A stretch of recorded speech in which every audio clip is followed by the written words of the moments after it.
Assalamualaikum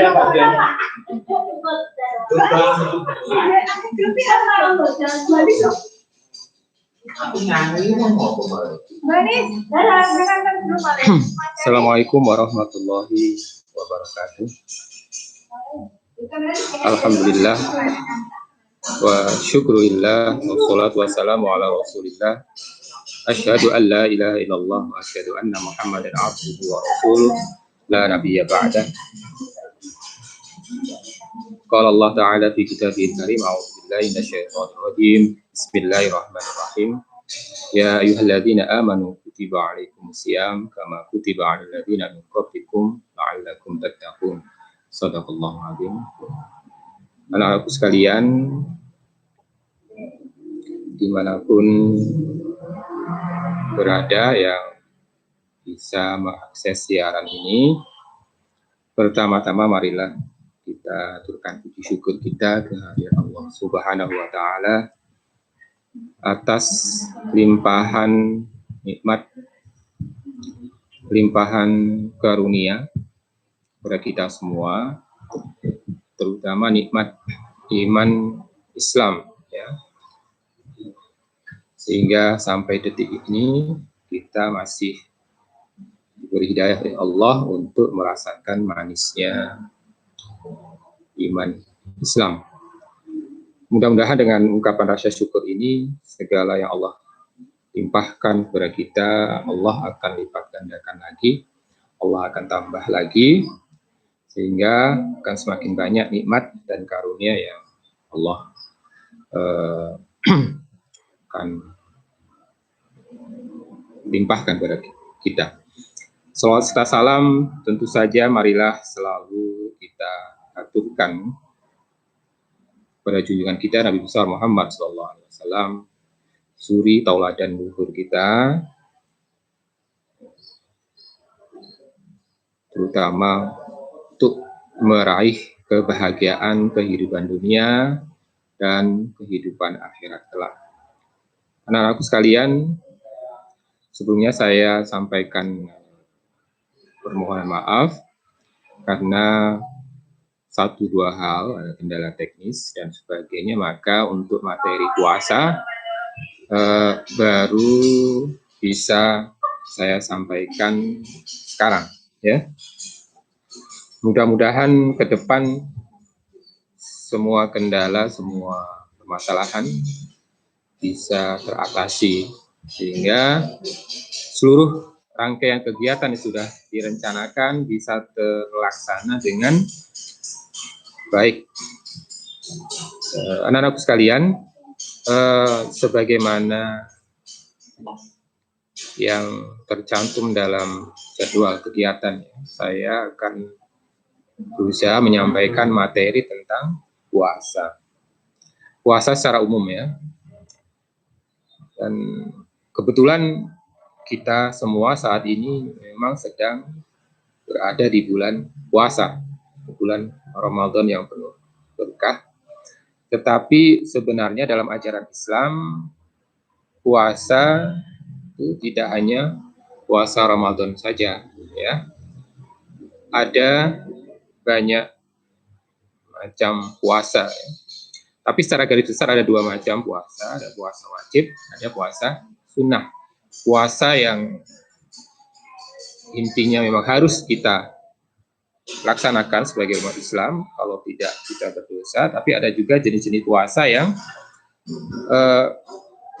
kalau memang kita belum mampu melaksanakan, tidak apa-apa. Itu yang disebut dengan puasa sunnah. Nah, sebelum itu mungkin perlu saya sampaikan pengertian, ya, pengertian segi bahasa. Puasa itu berasal dari kata asyam. Soma yasumu sauman atau soma yasumu siam, yang artinya adalah menahan diri. Itu secara bahasa atau pengertian secara umum. Sehingga kalau kita pakai pengertian itu, ya, semua tindakan kita, semua perilaku kita yang intinya menahan diri sebenarnya bisa dikatakan puasa. Tapi apakah kemudian itu puasa sebagaimana yang diwajibkan dalam Al-Quran, maka perlu kita tinjau kembali pengertian puasa secara istilah sampai terbenam matahari. Semata-mata niatnya untuk beribadah kepada Allah. Ya.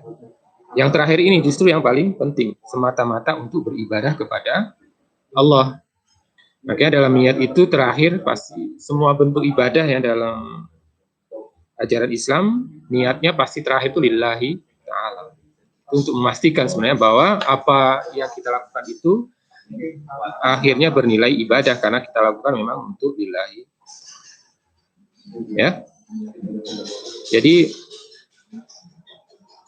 karena terbit fajar itu adalah awal masuknya waktu subuh dan terbenam matahari itu adalah awal masuknya maghrib, maka pengertian lain yang lebih sederhana, ibadah puasa itu adalah yang menahan diri dari segala yang membatalkan sejak subuh sampai maghrib. Itu pengertian sederhana. Kemudian yang pasti ibadah puasa termasuk salah satu dari 5 rukun Islam. 5 tiang utama ajaran Islam. Ya. Bunyal Islam wala khamsin syahadati alla ilaha illallah wa asyhadu anna Muhammadan Rasulullah wa iqamis shalah wa ita'iz zakah wa shaumi. Jadi tentu saja kemudian ibadah puasa ini menjadi sesuatu yang sangat penting ya bagi umat Islam ya. Sebagaimana tiang ya dalam sebuah bangunan itu menjadi penopang dari bangunan itu. Seandainya tiang itu nggak kokoh, maka kemungkinan besar bangunan itu ya mudah roboh. Demikian juga dengan puasa sebagai salah satu tiang utama ajaran Islam. Kalau itu kemudian diabaikan oleh umat Islam, ya disepelekan oleh umat Islam, maka tinggal tunggu waktu saja Islam akan runtuh. Ya. Nah, kemudian untuk hal-hal lainnya nanti bisa kamu tanyakan di live chat ya. Mungkin yang perlu saya sampaikan di sini yang kaitannya dengan puasa secara umum adalah sebuah hadis ya, yang sangat populer, yang sering disampaikan oleh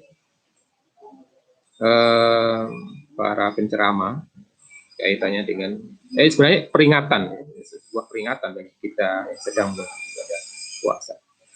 Hadis tersebut berbunyi kam min shaimin laisa lahu min siyamihi illa al-jur atas. Berapa banyak, Nabi mengatakan berapa banyak orang berpuasa hanya mendapatkan haus dan lapar saja. Ya. Sebenarnya ini isyarat dari Rasulullah bahwasanya puasa, ibadah puasa itu tidak sesederhana yang orang bayangkan. Tidak sesederhana kita menahan makan, minum dari subuh sampai maghrib, tetapi sebenarnya lebih dari itu. Ya. Karena ternyata puasa selain dimensi lahir, ternyata juga yang paling penting itu adalah dimensi rohaninya, ya, dimensi batinnya, ya. Maka kemudian bagaimana agar kemudian ibadah puasa kita itu kemudian bisa lebih sempurna, ya, baik dari dimensi lahir maupun dimensi rohaninya, maka perlu saya sampaikan di sini ada beberapa hal yang bisa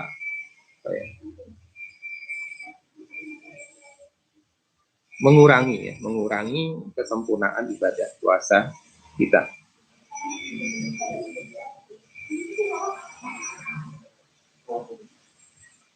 Yang pertama, ibadah puasa kita itu bisa berkurang kesempurnaannya kalau kita ketika sedang menjalankan puasa tergoda melakukan ghibah atau membicarakan aib orang lain, ya, sesuatu yang kadang-kadang tanpa kita sadari, karena sesuatu yang memang terlihat asyik, ya, terlihat menyenangkan.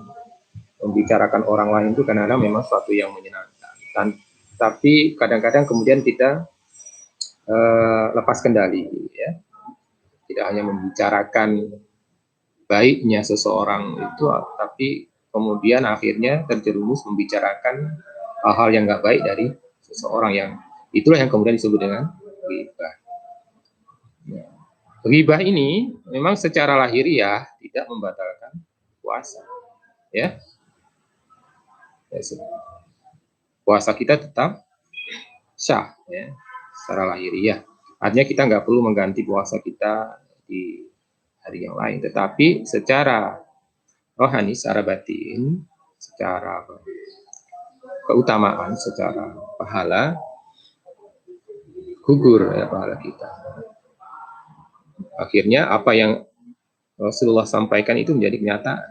Kita hanya dapat haus dan lapar saja. Sementara pahala kita enggak. Kemudian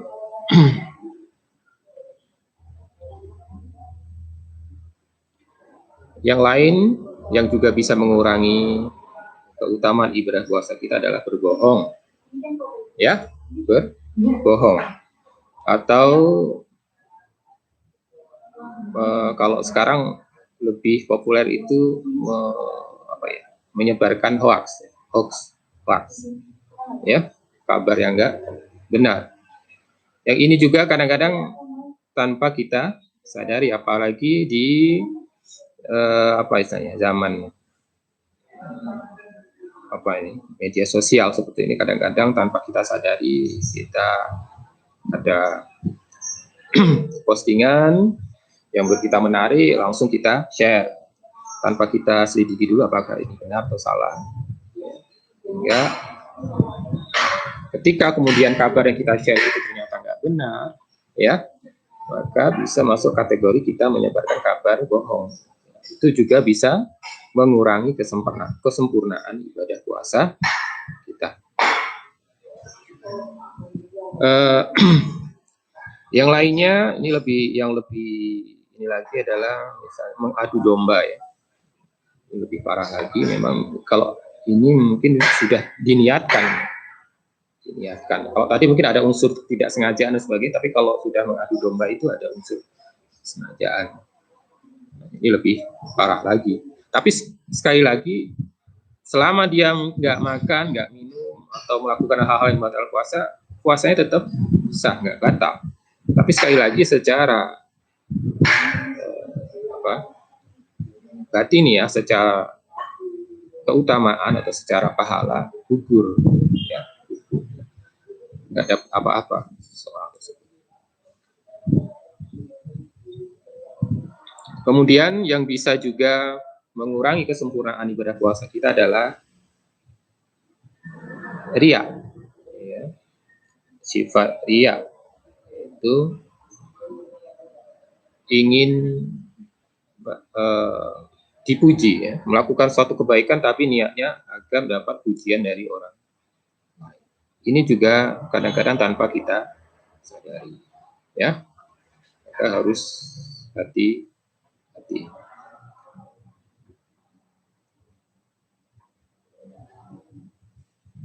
Kemudian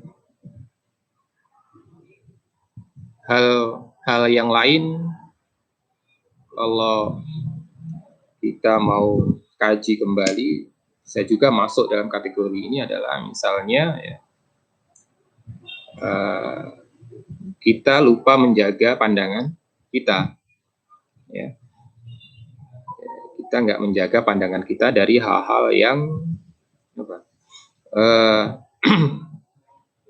tidak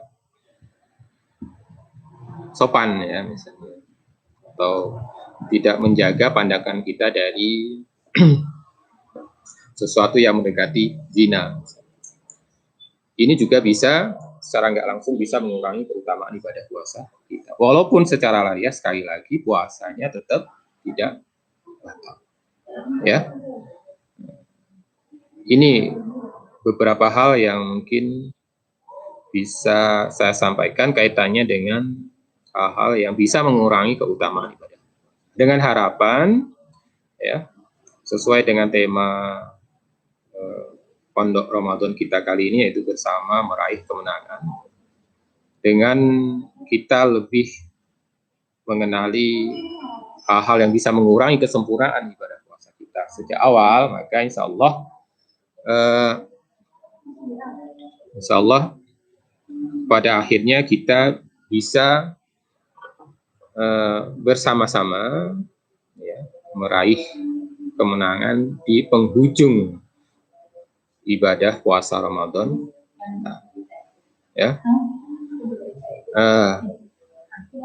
Selanjutnya, ya mungkin untuk sementara itu yang bisa saya sampaikan. Silahkan yang sempat, ya, ada unek-unek dalam hati, ya, yang ingin disampaikan, silahkan ketik di live chat, ya. Saya akan berusaha semampu saya untuk mencoba menjawab kalau memang ada pertanyaan. Dan sekali lagi, beberapa penanya atau pertanyaan yang menarik nanti panitia sediakan bingkisan, ya, ada semacam hadiah, ya. Nah, silakan. Bisa lihat ada berapa yang hadir di sini. Silakan kalau ada pertanyaan, silakan kaitannya dengan puasa. Ya, ini ada pertanyaan dari Nabila. Ya, Nabila Al-Raid. Benarkah hukumnya makruh kalau terlalu sering mandi saat puasa? Dan apa hukum berenang saat puasa? Ya, pertanyaan yang menarik ini, ya. Memang di antara yang membatalkan puasa, memang tidak ada disebutkan di situ misal mandi, ya. Memang nggak ada. Tapi memang kalau kemudian mandi itu sengaja dilakukan, ya, untuk apa ya istilahnya, ya, untuk mengurangi, ya, apa ya, rasa lelah atau rasa lemah ketika puasa, maka bisa masuk kategorinya makruh. Makruh itu artinya sesuatu yang sebaiknya kita hindari. Ya. Kemudian apakah hukum berenang saat puasa? Boleh-boleh saja, ya. Saya bisa menjawab di sini, boleh-boleh saja, nggak ada larangan puasa kemudian mau berenang, silahkan. Yang penting sekali lagi itu tidak diniatkan untuk apa istilahnya, ya, mengurangi rasa letih kita ketika puasa. Karena justru rasa letih, rasa lemah itulah yang dicari ketika puasa. Ya, tujuan utama puasa memang seperti itu. Salah satunya adalah agar kita bisa merasakan lemah letihnya itu. Ya. Kemudian, bagaimana niat mengganti puasa Ramadan? Ya, niatnya sama seperti puasa Ramadan biasa, tinggal nambahkan qadha lillahi ta'ala. Ada kata-kata qadha. Kalau dengan bahasa Indonesia, ya secara qadha, gitu, ya. Itu pertanyaan dari Salwa, ya. Kemudian ada pertanyaan lain dari Muhammad Aldiano Rafa Akbar. Jika ingin wudhu tetapi air wudhu tercampur dengan bangkai, bisa membatalkan puasa apa enggak? Sebenarnya ada dua hal di sini, ya. Mungkin saya bisa pisahkan bagaimana wudhu kaitannya dengan puasa. Terus yang kedua, bagaimana wudhu kaitannya dengan air yang tercampur dengan bangkai atau najis. Kalau wudhu sudah pasti nggak membatalkan puasa, ya, itu singkatnya seperti itu. Karena ya memang salah satu, karena nggak ada sesuatu yang masuk, ya, ya, melewati tenggorokan ketika kita wudhu, maka itu nggak membatalkan puasa. Bagaimana kalau tercampur dengan bangkai? Tentu saja ya nggak sah wudhunya, karena wudhu itu otomatis harus memakai air kategori suci mensucikan. Ya. Kemudian pertanyaan lain, ketika kita berzakat lalu difoto dan diunggah ke media sosial seperti dibuat status WA, apakah itu masuk riya? Karena memang untuk menjawab ini memang riya itu kaitannya dengan hati ya. Yang tahu itu semua kita sendiri.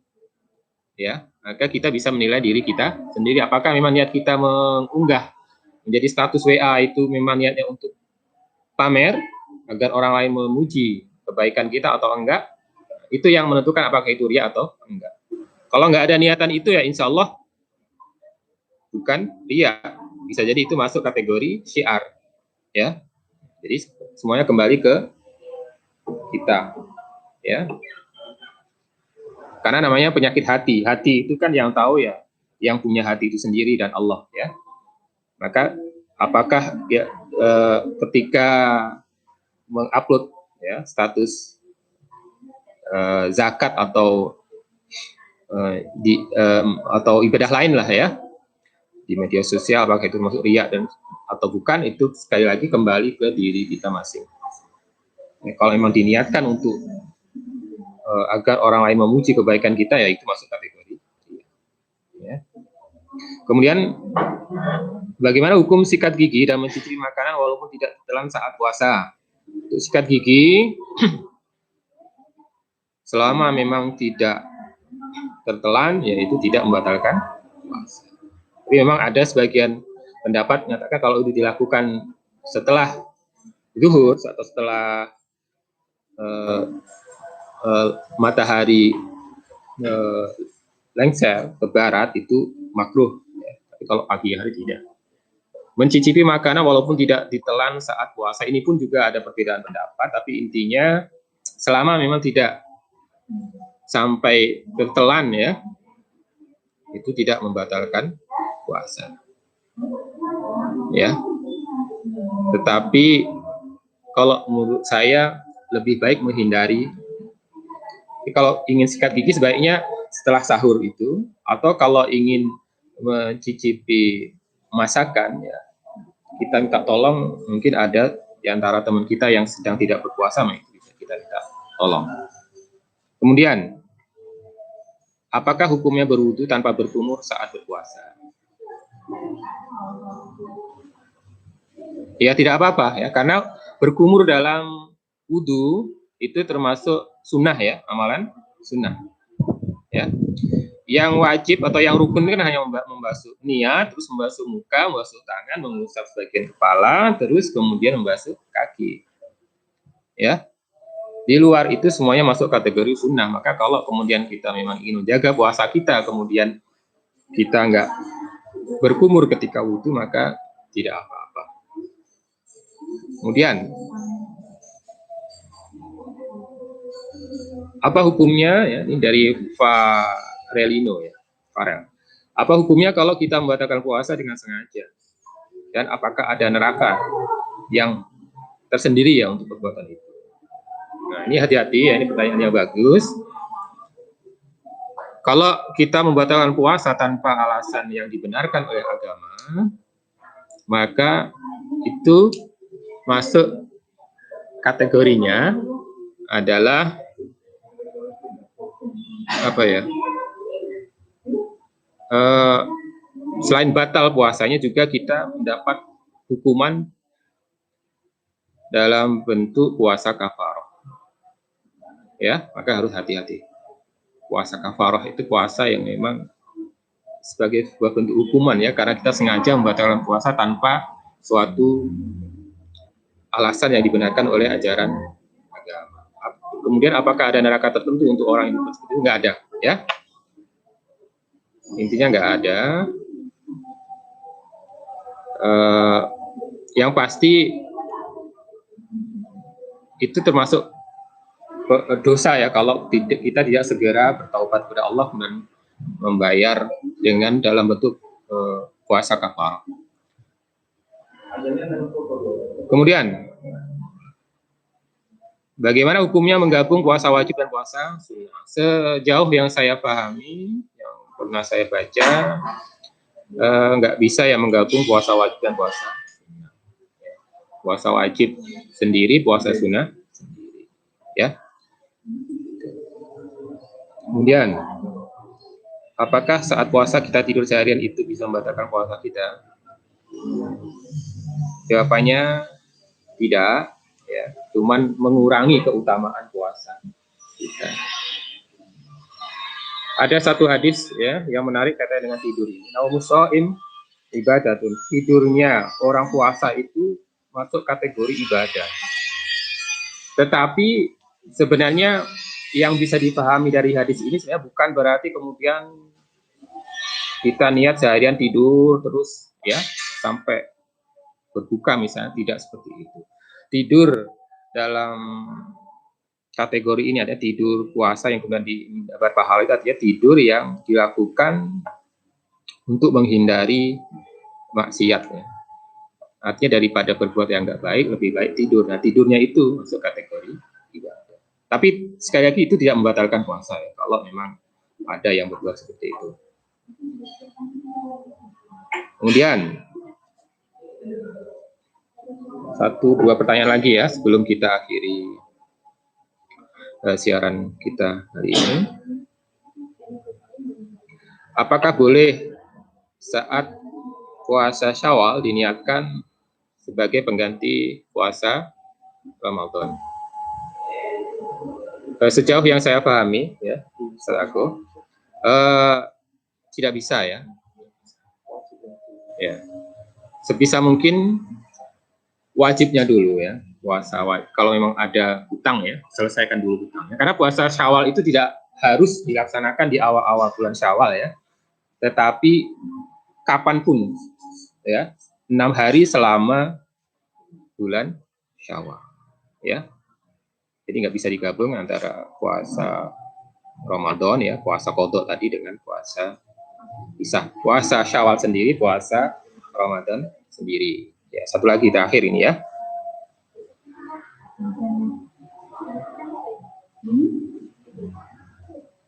Bagaimana jika kita punya utang puasa Ramadan dan belum menggantikan pada saat bulan Ramadan berikutnya telah tiba?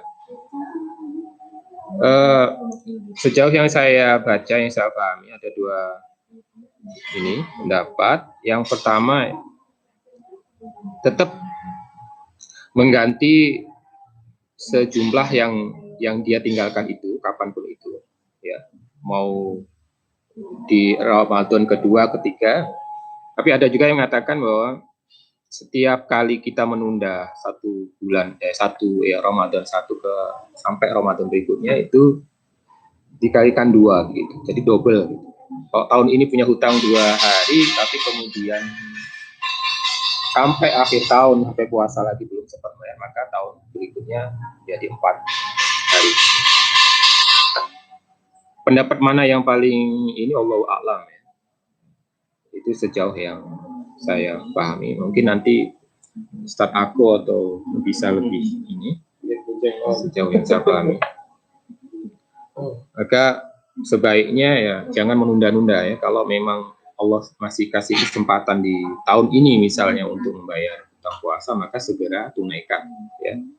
Jangan sampai kemudian tidak terlaksana di tahun ini ya, tertunda lagi tahun berikutnya dan sebagainya.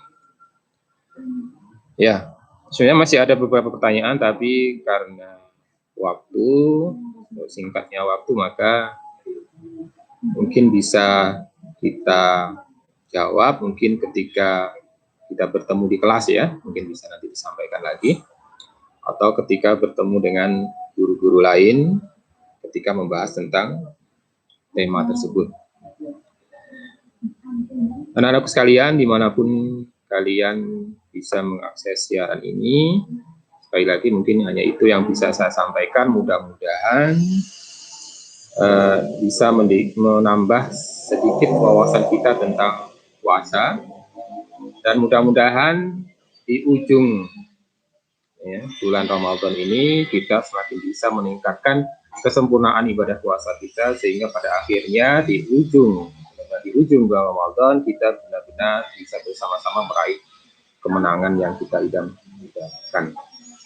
Ya, sesuai dengan hadis Nabi, man shoma ramadhana imanan wa ihtisaban ghufira lahu ma taqaddama min. Ya, barang siapa mampu berpuasa Ramadan dengan penuh iman dan penuh ya, perhitungan, maka Allah menjadikan ampunan seluruh dosa-dosa kita, baik yang sudah berlalu maupun insya Allah yang baru saja kita tanpa sadari atau kita sadari kita. Sekian yang bisa saya sampaikan, kurang lebihnya saya mohon maaf. Wabillahi taufiq wal hidayah. Assalamualaikum warahmatullahi wabarakatuh. Waalaikumsalam warahmatullahi wabarakatuh.